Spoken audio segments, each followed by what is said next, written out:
All right, we're here today for another project, and this is the removal and replacement of the thermostat in our Cummins 400. And here is the part number on that thermostat. This is a Cummins ISL 8.9 engine, 400 displacement, and there is the part number from Cummins, and it is part number 5273379. Now let's do the unboxing on that part and see what we've got. And guess what? It looks a lot like a car thermostat, doesn't it? Go figure. It's a 180-degree thermostat. We discovered that the thermostat is stuck open, and it may have been stuck open forever. There's no telling. We've had it 2 years. It could have been stuck open the whole time, and some of these oddball problems have highlighted it. Now here we are on the back of the Cummins ISL, and it's not as bad as some, but look at this. On the Cummins ISL, the 400, this is an 07 model, and so it's really pretty accessible. This is the inline, right? And so right here, if you follow the red handle, those two hold this pipe on, and then here is your inline, and it goes right behind the lifting eye of the engine. But the one we can see is right here. It's on the top of that flange.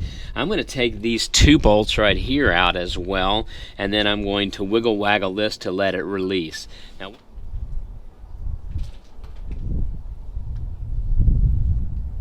free both of those brackets, and the top of this pipe should be able to come loose.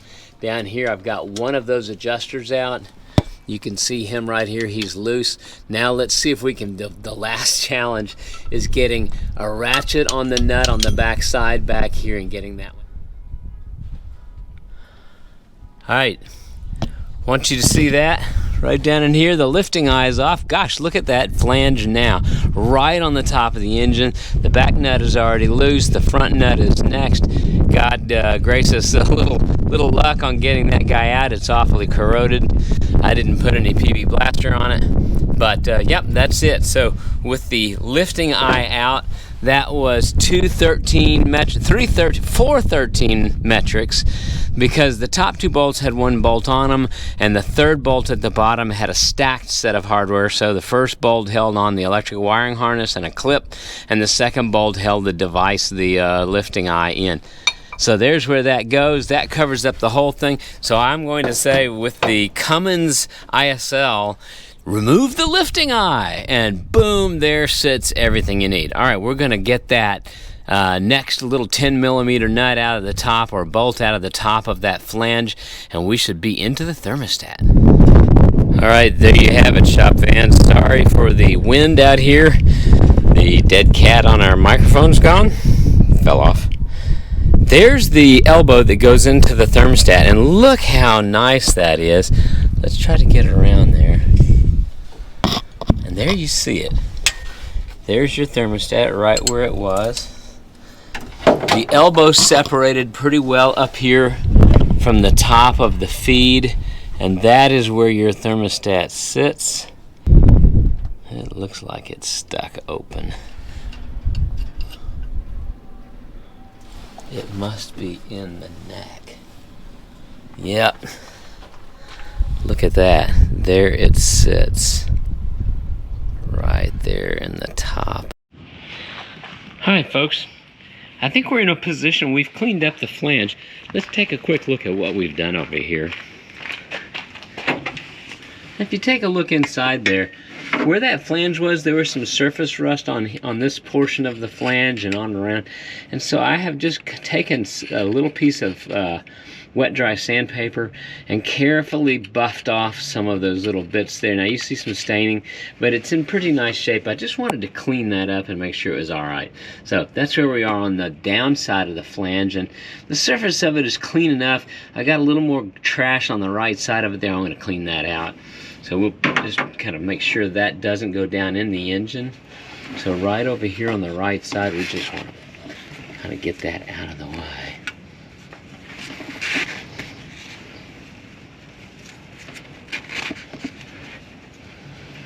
Alright, so I think the surface is looking pretty clean.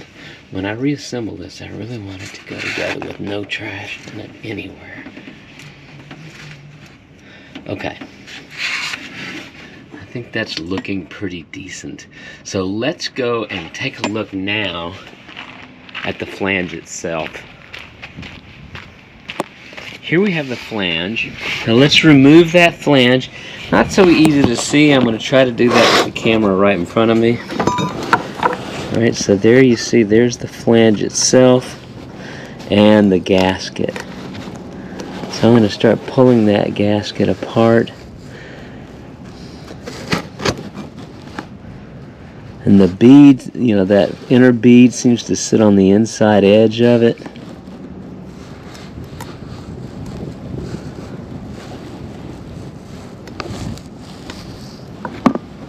Alright, now that flange looks pretty good. I'm just going to clean up the inside edge of that here with this rag. Can we see over here? No, I'm shooting right over the top of all this gear. What are we trying to do here? We're just trying to clean it up. I like that edge. It feels nice and clean. Alright, here we go again. Can you see this? Yeah. Alright, so you got kind of a two-edged flange there. And it's going to sit just like that. And I think if we just set it in the top and then put this on top of it, it ought to hold it all together. Alright, so it's time for reassembly. Let's go to work. Okay, shop fans, we're on the back of the engine. And the mission now is to drop that thermostat into its seat. Here's the thermostat. The way it settles in from the top to the flange. So what you're going to want to see here is he should look like this. Alright, back to focusing here. So there sits the thermostat. What I'm probably going to do is set it inside that top pipe to ensure that it'll sit down here cleanly, and then bring the pipe in and connect it. You can see up here I need to connect the elbow pipe for the inlet right here at the top. Then it's going to sit right on top of the thermostat at the bottom. The whole thing may do better sitting inside the elbow pipe and then being set down on top of the deck. The deck looks like it's cleaned up enough, and so really that's all we've got to do is get that all back together and then get the lifting eye back on the back of it. Alright, let's go ahead and put the elbow in. The way it's going to go, just so you remember, the elbow goes here. So it's going to have to be connected at the top. Then the thermostat sitting inside the mouth of the elbow. You can see a little bit of corrosion there on the top. And then this nutted down right here on top. Alright, this is going to take a couple of hands, and I can't get a tripod inside the engine, so you're not going to get to see all of the work. Okay, shop fans, we are here at the back of our American Tradition, and we've just wound up the, let's get that hatch open. We've just wound up the thermostat install project, and so just wanted you guys to kind of see where this all ended up. There's the pipe where we disassembled these two to get an access down into the thermostat. It's mounted right underneath here. The lifting eye is back on. The 13mm nuts are on top of this. Obviously there's a flange at the end of this and then a seal on the end of that flange that we put in on top of the thermostat.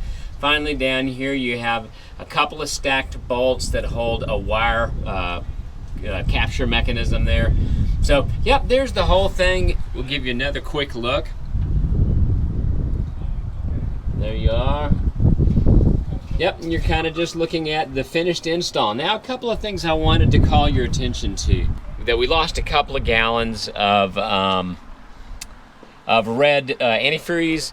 And so just a quick look right here. There's your indicator.